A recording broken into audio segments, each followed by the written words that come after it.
compound it is we're growing up in a Facebook, Instagram world. In other words, we're good at putting filters on things. We're good at showing people that life is amazing even though I'm depressed, right? And so everybody sounds tough. And everybody sounds like they got it all figured out. And the reality is there's very little toughness and most people don't have it figured out. And so when the more senior people say, well, what should we do? They sound like, this is what you got to do. And they have no clue. So you have an entire generation growing up with lower self-esteem than previous generations, right?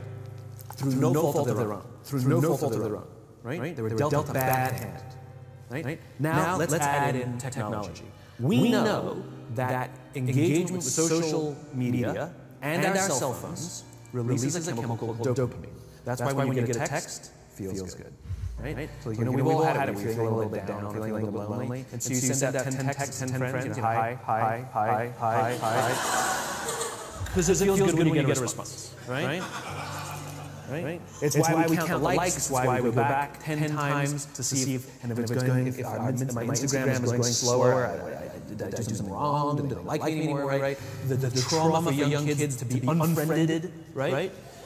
Because we know when you get it, you're going to hit a dopamine, which feels good. It's why we like it, it's why we keep going back to it. Dopamine is the exact same chemical that makes us feel good when we smoke, when we drink, and when we gamble. In other words, it's highly addictive, right?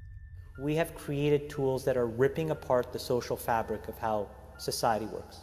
That is truly where we are. And I would encourage all of you, as the future leaders of the world, to really internalize how important this is. If you feed the beast, that beast will destroy you. If you push back on it, we have a chance to control it and rein it in. And it is a point in time where people need to hard break from some of these tools and the things that you rely on. The short-term dopamine-driven feedback loops that we have created are destroying how society works. No civil discourse, no cooperation, misinformation, mistruth. And it's not an American problem. This is not about Russian ads. This is a global problem.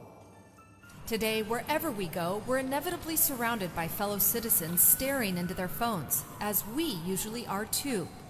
So the goal is to keep us on our devices longer. Why?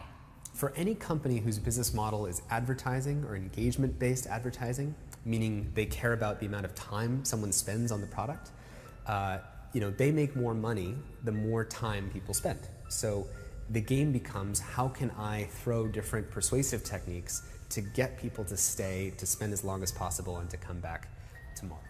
Today we live in a world now where it is easy to confuse truth and popularity.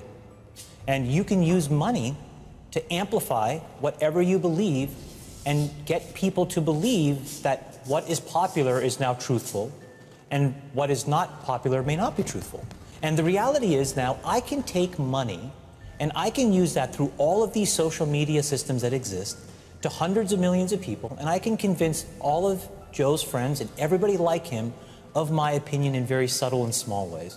And he can do the same to me. We can do that about vaccines. We can do that about gay rights. We can do that about bathroom laws. We can do that about Roy Moore.